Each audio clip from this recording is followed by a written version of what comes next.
Greetings. Welcome to Into the Light.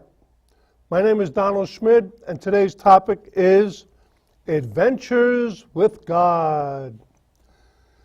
You know, life's a journey, and I've heard it said, it's not the destination, it's the journey. And that really bothered me. When I was a kid, there was a Bugs Bunny cartoon on the morning, Looney Tunes, and Bugs would get up and he'd go, "Oh, you never know where you go until you get there." Well, if you don't have a destination, how will you know when you get there? And I believe we have an enemy called fear that wants us going around a rabbit trail over and over again without any destination. I believe our destination helps with our destiny.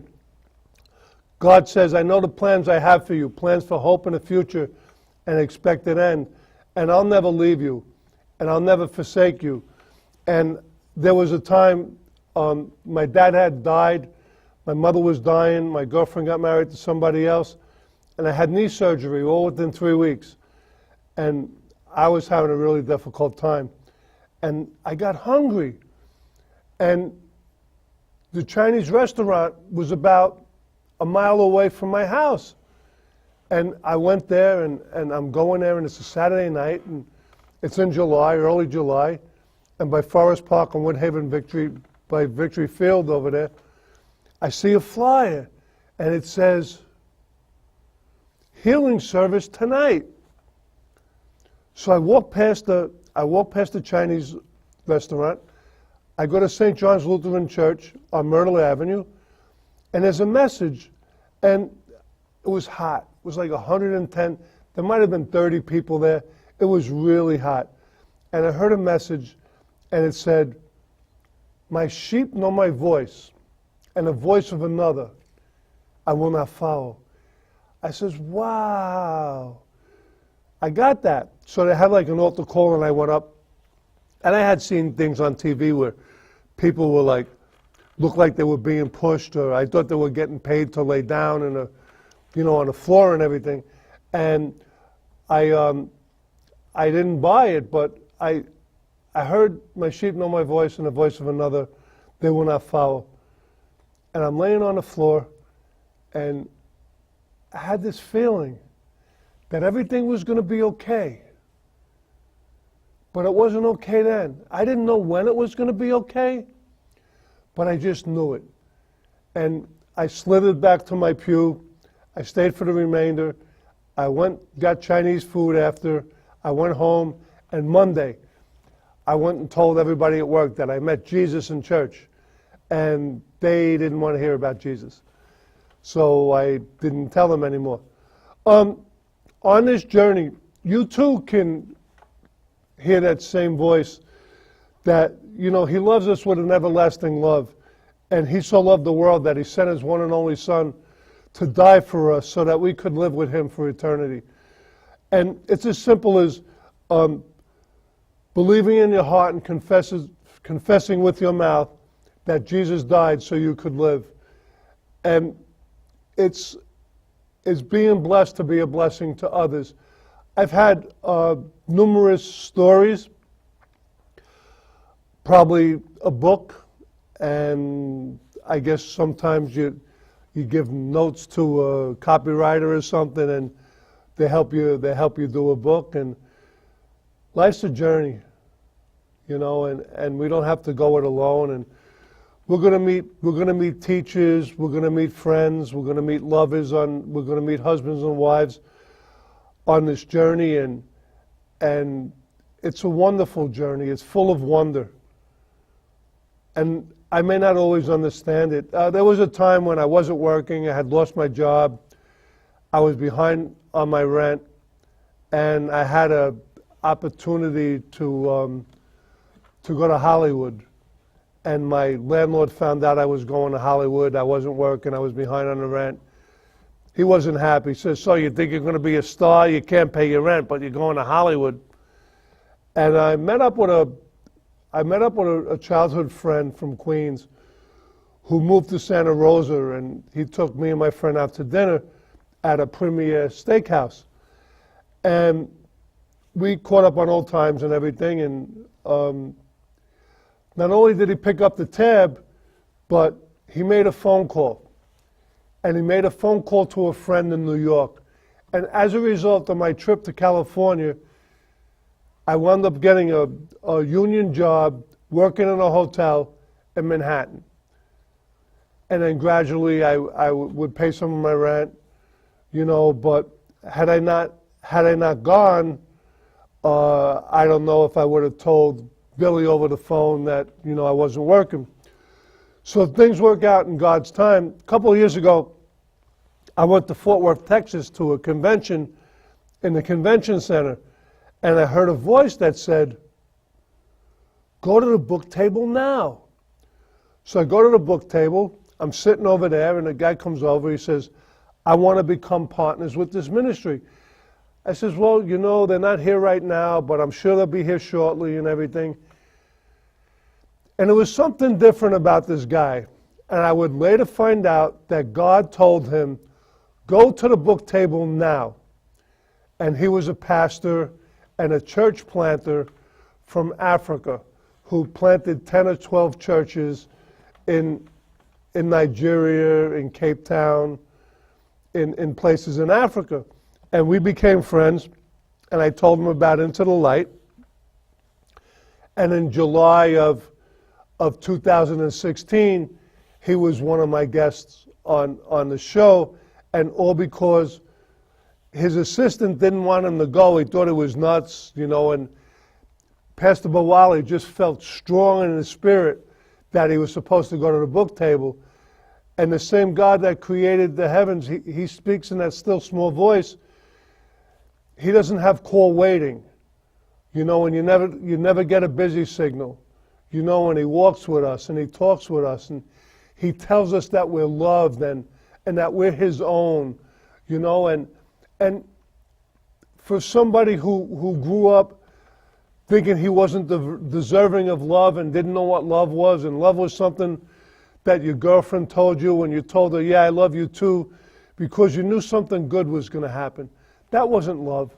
Love is caring and sharing and giving unconditionally and giving and serving because you can, because you get to, not because you have to. There's a lot of homeless people. There's a lot of hurting people. There's a lot of people who are going through what I have gone through, and I believe it's my life's work to share my scars and to share my testimony and to share my story. You know, for years I had the monies. You know, why me? A nice guy like me, you know, and nothing ever good happened. And when I said, I would make the mistake of saying, "What next?" in a negative way, and then I would find out. First, my dad was diagnosed with cancer. What next? My mom was diagnosed with cancer. What next? My girlfriend got married to somebody else. What next? Knee surgery. I didn't say what next. I had 4 of them. 1 or 2 of them would have put any normal person over the top, but I go to extremes, and today I'm extremely blessed. I have discovered that the level that it's like a rubber band. The level which the pain you go through is the level to which you can experience the joy. And it's like a rubber band.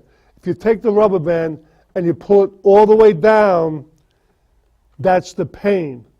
But then if you flip it around, that pain can lead to joy because it has the elasticity, but only the level that you went down is as far as you can go up.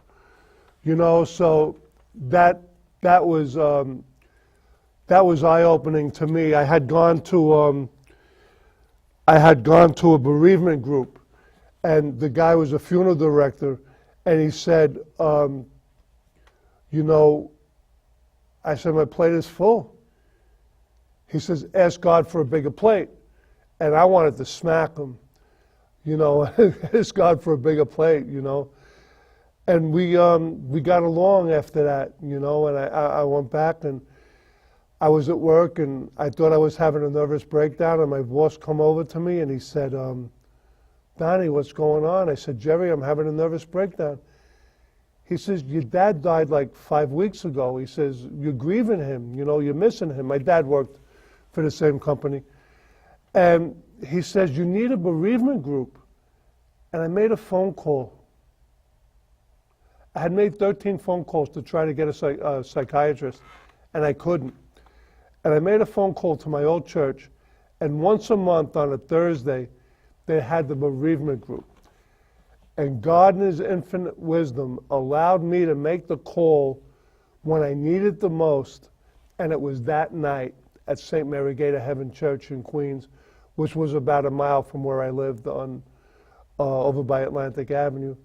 And I went, and it was different, and it was necessary, and a time would come where I got to chair a bereavement group and help bring people through the 18 different stages of grief, you know, and to be a blessing, let people know it was going to be okay.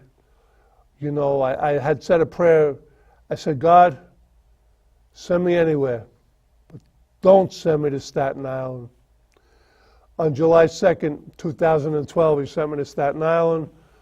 On October 29th and 30th, 2012, we had a nice visit from Miss Hurricane Sandy, Superstorm Sandy. I got to do disaster relief, and I had just lost everything, was recovering from the homeless shelter. I was in Port Richmond, and I got to tell everybody that if God brought me through it, He would bring me to it, and He would help them too. And today, as a result of me losing everything, I was beneficial in allowing them to know that it was going to be okay. And we did disaster relief, and it was exciting. I found a church. One of the friends I had met at this studio invited me. I had never been before. He said, you want to go to a healing service and praise and worship? And I went, and now it's been my home church for the last 5 years and 3 months. And every Thursday night on Richmond Avenue, 1501, we have a barbecue from 5:30 until 7. Bring the kids. We have games. We have fun. We have food. We have fellowship. And we share a common unity with the neighboring communities and let them know we're there. And how can we help you? We're a multicultural church, and we have 58 different cultures and nationalities, and we go all over the world, and we help people, and we build playgrounds in the Dominican Republic, and we help people who haven't heard the word in Romania for thousands of years. We've had teams go to Cuba, you know, and we're blessed to be a blessing, and we want people to know about the goodness, kindness, mercy, and grace of a loving Father who sent His Son to die for us. You know, another time, I was in South Carolina at a Sons and Daughters conference. I was meeting some people who I had met in Chester, England. We got together for my birthday in South Carolina. They took me out to dinner, and I heard, go to the parking lot. And the same voice that told me, go to the book table, was the same voice that told me to go to the parking lot, was the same voice that told me to go to the Marriott, so I knew His voice. You know, and I had heard, my sheep know my voice, and the voice of another they will not follow. And He's our great shepherd. You know, and sheep are kind of dumb. You know, they're always running away and running into everything. And the shepherd, He rubs their ears with oil, and He encourages them on a daily basis. So if they run into like barbed wire or something, He makes sure that they're okay. You know, and if one of them were to leave the flock, He'll leave the 99 alone to go after that one. You know, and it's like family. He wants to bring that one back into the fold. And I was away from the fold from a long time. You know, I dabbled in a whole bunch of things. I got into trouble. So now I'm in Morningstar Europe at Sons and Daughters Conference. Go to the parking lot. It's my birthday. I had met a guy So I go to the parking lot, and there's a couple outside. I'm like wandering around. They said, "You okay?" I says, "Yeah, God sent me to you to talk to you." And we talked together, and he was a pastor. He had his own motorcycle ministry, and we got to be friends. And I called up It's Supernatural in North Carolina to see if they were giving any tours, and I had gone to Israel in 2015 with Sid Roth and his producer Ryan, and they said, "No, we're not giving tours tomorrow. We're having a show." I says, "Oh, are there any seats available for the show?" They said, "How many?" I said, 3. So I wound up going with the guy I met in the parking lot and another guy, and we went out afterwards, and we got along right away. We had good Christian men fellowship. We had a great dinner. We had dessert. We exchanged numbers, and it was a great birthday, and God made a way. It was the only day I could go to the taping, and it's amazing how God works, and he knows what we need before we need it. And I went to the show, and I asked, could I speak to Ryan? And they said Ryan was busy. So I was a little disappointed, and it was like really hot, and I'm in the parking lot, and Ryan comes running out, and he says, "Don't think you're going to leave without giving me a hug." And I went from being deflated to being elated, because this guy, as busy as he was doing the 3 or 4 shows that he was doing for Sid Roth, would come and he would give me a holy hug, and it meant a lot. And when we were in Israel, there was a woman. She was on the bus, and they were waiting for me to get off the plane. And I got onto the bus, and she was like 25, 26, and I said, it was like really quiet because everybody was tired from the long flight. And I said, "What kind of Christians are you guys?" I said, "Let's get this party started." And right then she told me I knew everything was going to be okay because you were upbeat, and even after a long flight, and you made me laugh, and I felt safe. Well, on that trip, she met a guy who worked for Sid Roth, and they got engaged like 6 months ago, and a few short weeks ago they got married. So I was where God wanted me to be, and I said what God wanted me to say, and it was something as silly as like, let's get this party started, and now they're gonna, advance the kingdom and, live happily ever after. And I got to be, we share a June birthday, and there, it was pretty excited. It was pretty exciting. And at the same conference, they had a couple of speakers. And the day before, they had like a breakfast, and it was like $10, but you only got like $4 worth of food. And it's like, Lord, I'm not going to waste $10. So I got like a Danish or something. The next day, he tells me, go to breakfast. Like pay for breakfast. It's your birthday. Enjoy your birthday. So I go with the intention, and he says, leave your room now. So I leave my room now, and I'm walking down, and I hear a click on a door, and the door opens, and it's the guy that spoke yesterday, Brother Mario. And he says, "Oh, Brother Donald, how you doing?"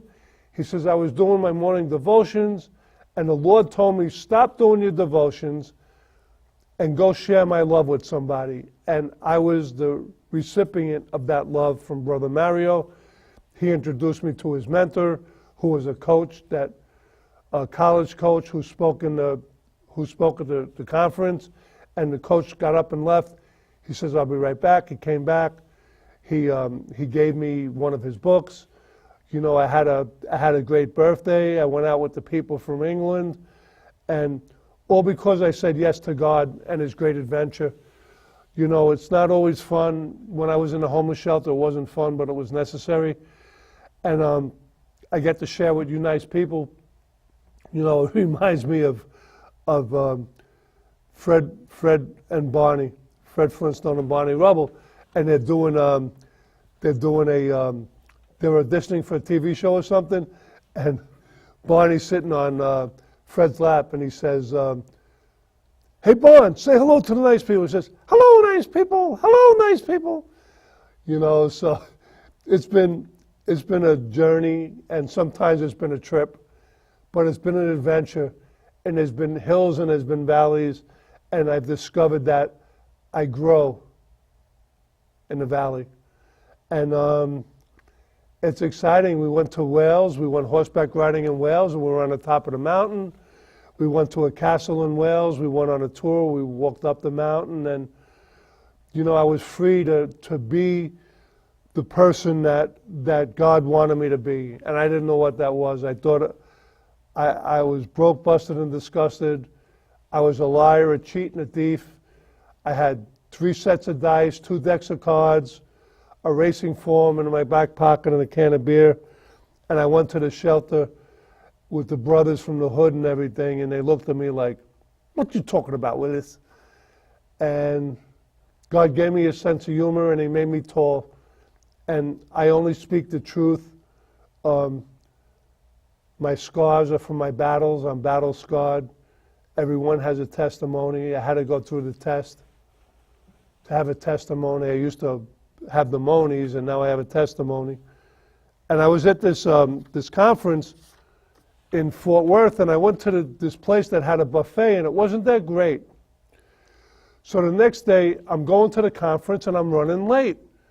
And I hear, "Go to the hotel." So I go to the hotel. It's connected to the place that had the buffet. And I have a choice of going to the hotel desk or going to the concierge. So I went to the concierge, and I said, "I had dinner the other night, and it wasn't all that great." He says, "Oh, Mr. Schmid, let me buy you dinner." I said, "Zach, I'm not staying in a hotel," because I didn't want anything or anybody to get in trouble that was going to steal to be nice to me, because I had become a person of integrity. My word mattered. He said, "Mr. Schmid, no worries." I sat down. I had a wonderful dinner. I had never really had grits before, and I had heard about it, but they were like grits on steroids. And I had a nice salad, and I had lox, and I had dessert, and they came out with the teapot and everything, and it was like I had arrived, and I was able to leave a nice tip for the help.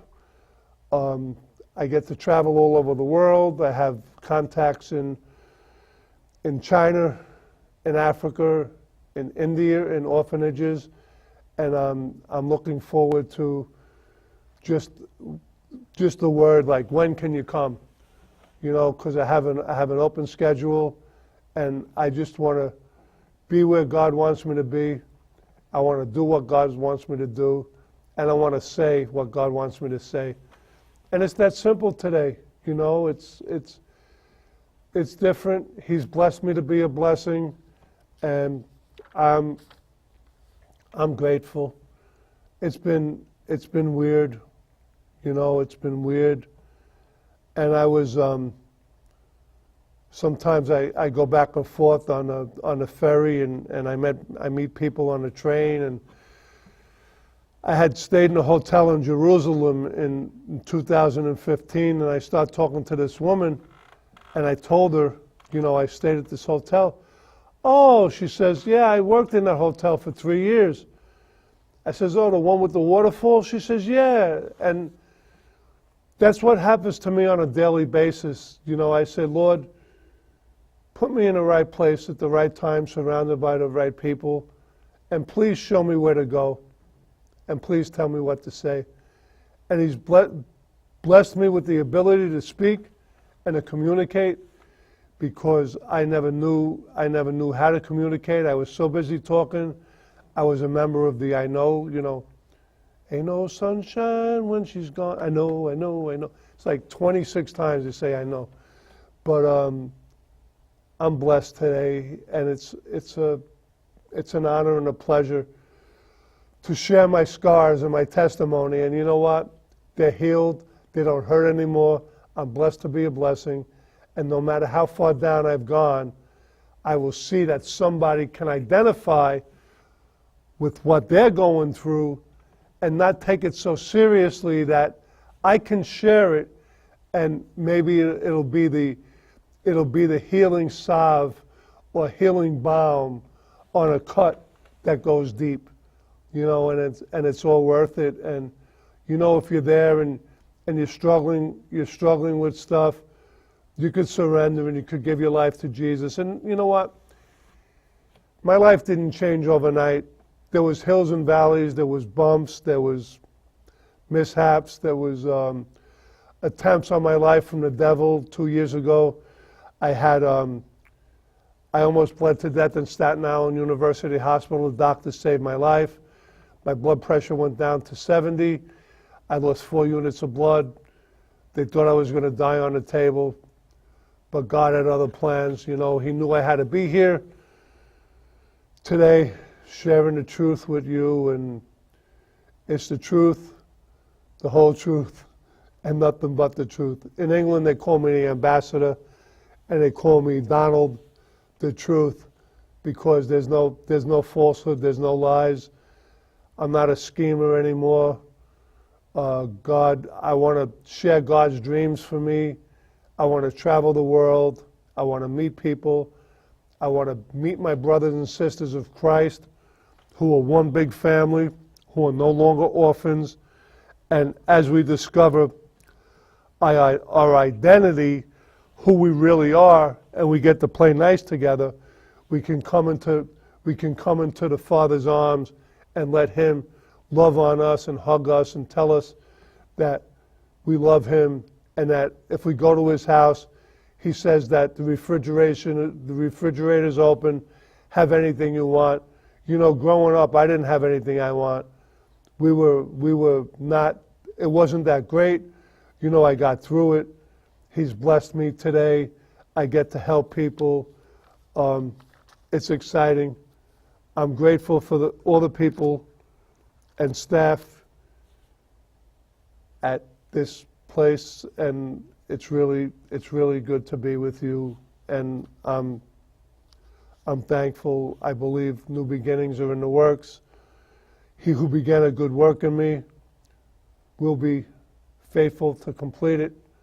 And I'm just grateful.